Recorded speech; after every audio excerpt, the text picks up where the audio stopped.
Tom Fletcher, welcome to SABC News. It's good to see you. Thank you. Great to be here. Before we get into specific theatres where the Office for the Coordination of Humanitarian Affairs operates, the dangers associated with being a humanitarian official today is a prevailing and growing concern for people like yourselves. So far this year, more than 278 workers have been killed compared to 380 last year. That makes over 600 humanitarian workers killed in less than 2 years. What are the implications of that? I mean, well, firstly, that we should be angry. I mean, that just hearing those numbers again, and they're numbers that I use all the time, but every time that is enraging that these are people who are going out towards the sound of gunfire to try and stop these conflicts, to try and save lives, and they're coming under attack themselves. You know, I fear this year may be even worse in the end than last year, and that's intolerable. And you know, my message, I suppose, to member states and the world is don't just express concern about this. Stop it happening. Hold those doing this to us to account. And you know, where are these weapons coming from that are killing us, that are killing those humanitarians, and of course killing the communities that we serve? What does justice look like? It's hard to say, and you know, I have to then, you know, console, speak to the families of those we lose, and they often say to me, will there be accountability? And one of the toughest parts of my job is that I can't look them in the eye and say, I can guarantee that we'll get justice in this case.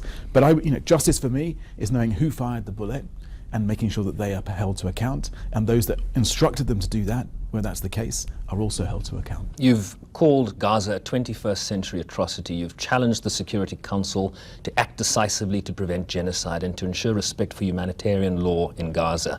You have said Israel was deliberately and unashamedly imposing inhumane conditions on civilians in the occupied Palestinian territory. What can you say about Gaza today that hasn't been said already? And that's one of the problems that we have, that you find that you exhaust the vocabulary. We're constantly trying to keep this issue in the world's eye, keep the attention of the world, and yet it keeps getting worse. You're seeing that with the assault on Gaza City. You're seeing that with displaced populations being crammed into 12% of what's already a congested territory. Families who've been displaced. Where famine has been identified. Again, where of course famine in the last few weeks has been identified as well, and we fear that famine may spread. And still it goes on. And still the world protests. We bear testimony, we bear witness because we have people on the ground. International media can't get in to report it. And yet somehow we're collectively powerless to stop this horror.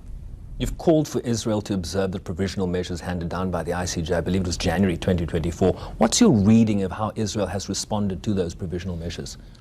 Well, they're very sensitive to those questions, to those comments. And the reality, though, is that we're seeing a doubling down on this strategy, particularly around the displacement of civilian populations. We are seeing this huge scale of civilian deaths. We're seeing, as you say, starvation, even levels of famine. I desperately hope that they will pay more attention to these instructions that have come and work with us, allow us to operate unimpeded at scale. We know how to do this. I was there, I saw the trucks going in 500, 600 a day. When we're allowed to do this without impediment, we can.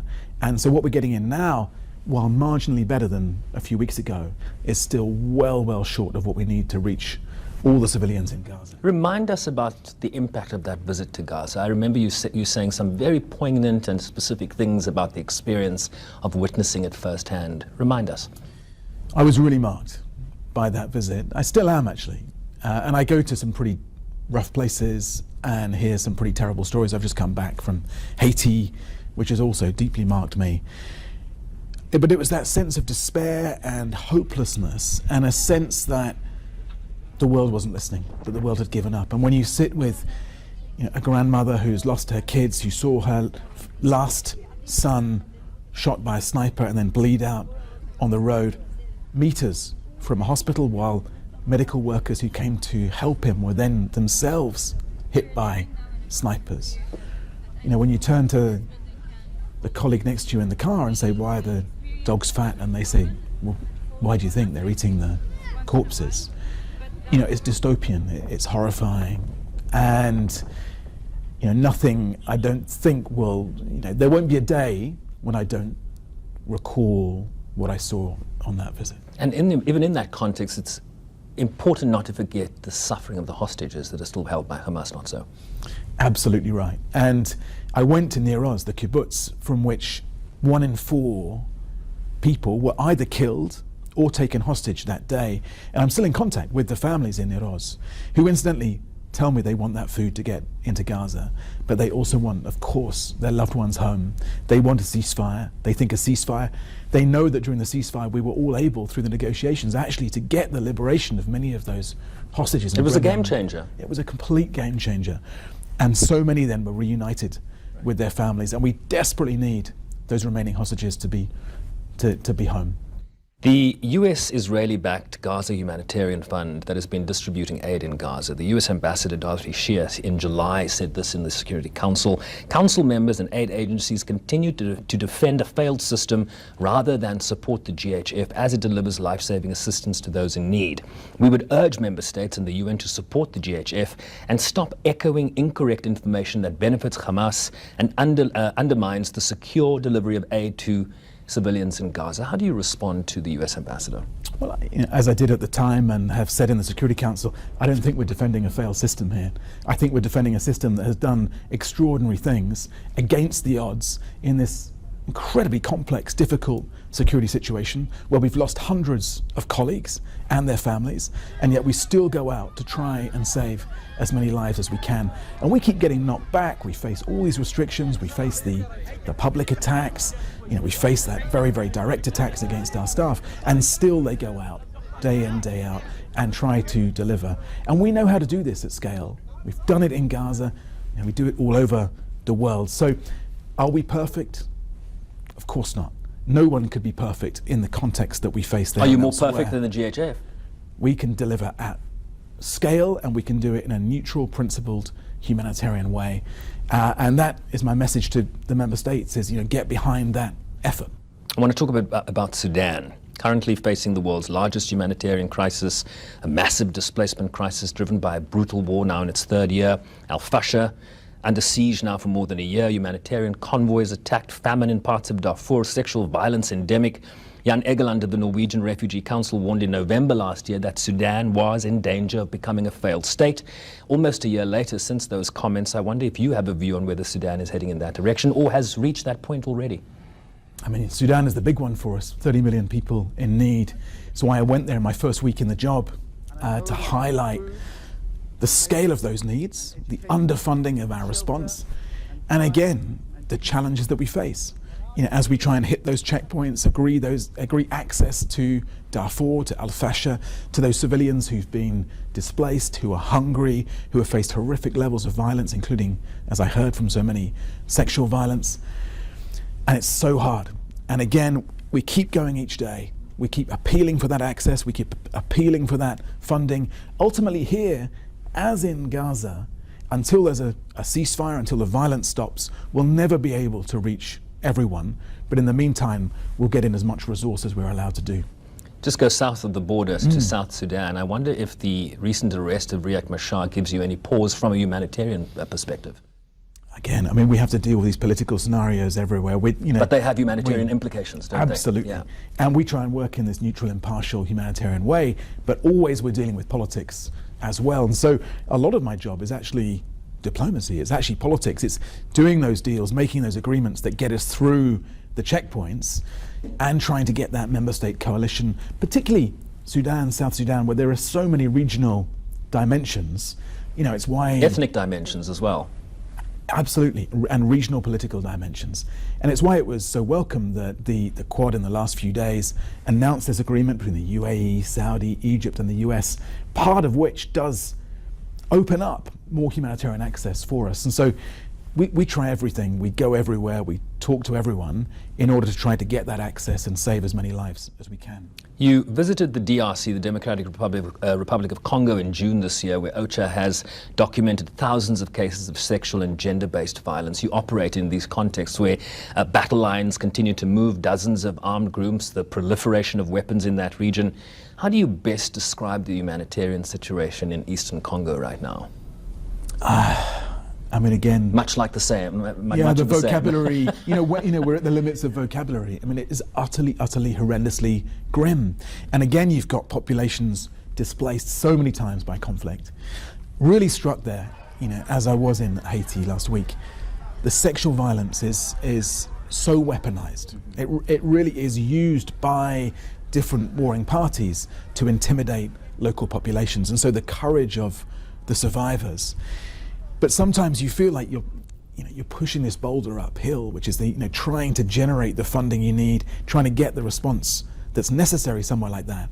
And sometimes you're just trying to stop the boulder rolling backwards, because we are really up against it. And those communities on the ground are really badly suffering. Again, we need a ceasefire, a political process, and then that access, the space we need to then get in there and save lives. It sounds like the playbook of what needs to happen is pretty much the same everywhere, right?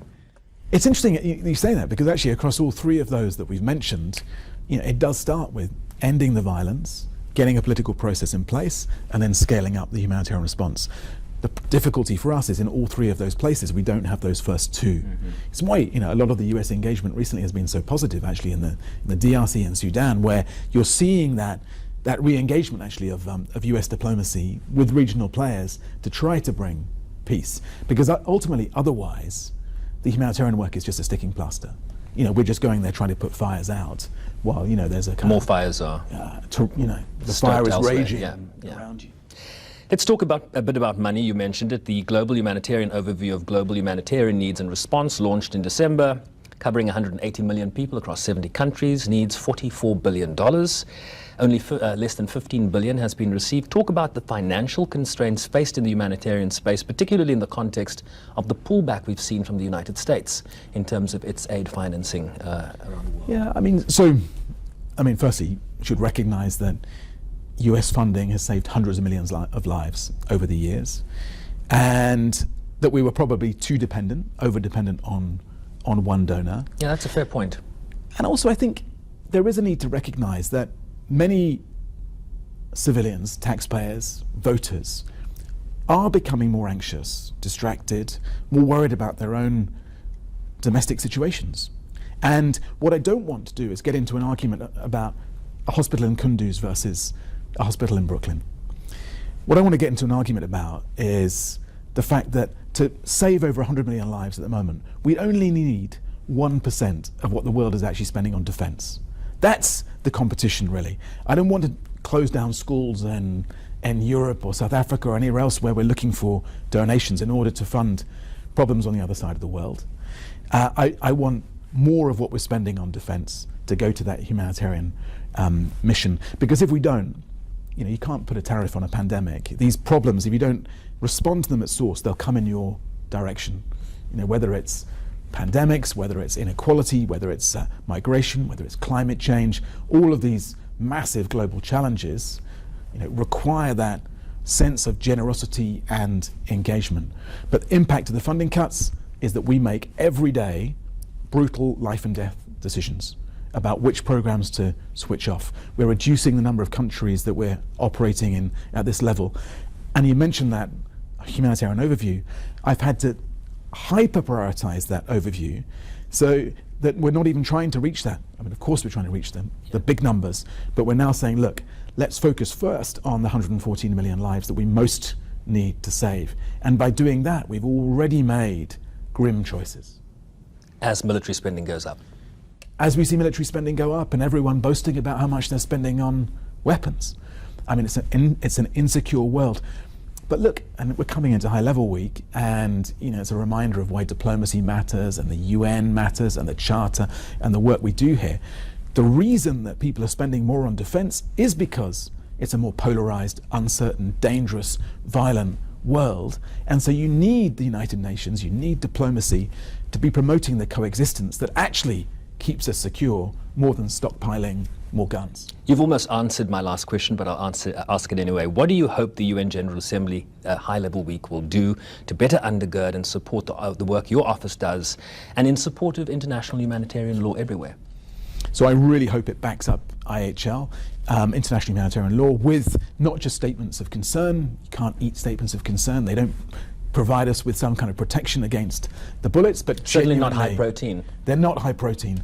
But talking of high protein, I want a high caffeine General Assembly, high level week. I want there to be energy here. I want us to be standing up for the values, showing there's vigor in the diplomacy, vigor in this institution. The SG is setting out a big reform plan which will really set us up with much greater ambition and confidence for the challenges we face. It's about reform, it's about regrouping, thinking about the voices of those we represent, the voices that aren't always heard here, the voices of those who miss out in a kind of strongman, survival of the fittest world. And it's also about renewal, because it's about imagining what the UN can be and what the world can be. So I want this to be the week that the UN fights back. Tom Fletcher, may the wind be at your back, the UN Under-Secretary General for Humanitarian Affairs and the UN's Emergency Relief Coordinator. Thank you very much indeed. Thank you.